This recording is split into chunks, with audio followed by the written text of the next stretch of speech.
It was a small but attentive group that took part in Elise Watson's urban beekeeping course.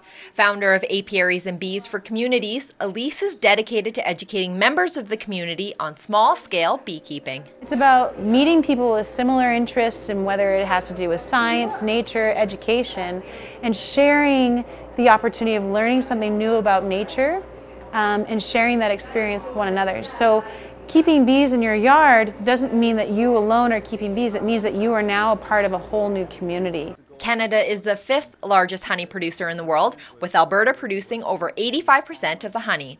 However, non-commercial beekeeping is on the rise in our province. Most people are drawn to urban beekeeping or to keeping bees as a mode of husbandry, of really getting back to nature and becoming more in tune with the natural role of things, whether it's through pollination, whether it's through seeing the companion relationship between bees and each other, or from actually having a small honey surplus and sharing that with your friends and family. Beekeeping isn't anything to be afraid of. There has long been misconceptions that honeybees are inherently aggressive, when in fact, they aren't. Bees are very much communal, so they are more focused on harvesting nectar and pollen and coming back and storing that food for the welfare of their community for winter, more so than it is them being aggressive and stinging other people.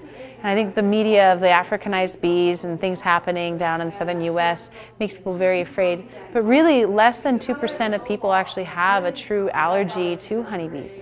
And having honeybees in your backyard will only increase the biodiversity. It actually increases your productivity of your plants and of your trees. So if you have fruit trees or raspberries, it increases that productivity.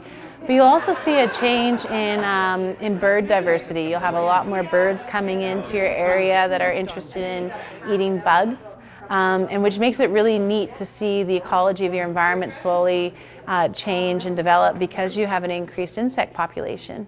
Joanna Stark was one out of the 12 people who participated in the course, and she discovered a newfound respect for an insect that has already contributed so much to her life. Honey has taken away my allergies. I used to be extremely allergic to every season, and mostly in the spring they'd come in, and I noticed when I incorporated honey into my diet that and local honey into my diet, that these allergies started to fade away. The 2-day workshop is intense, but will leave you with skills and a strong understanding of bees that you can take back to your garden. The more you learn about bees, the more you start learning about the fine balance that the environment plays and the role that we play in it, and we can participate in it.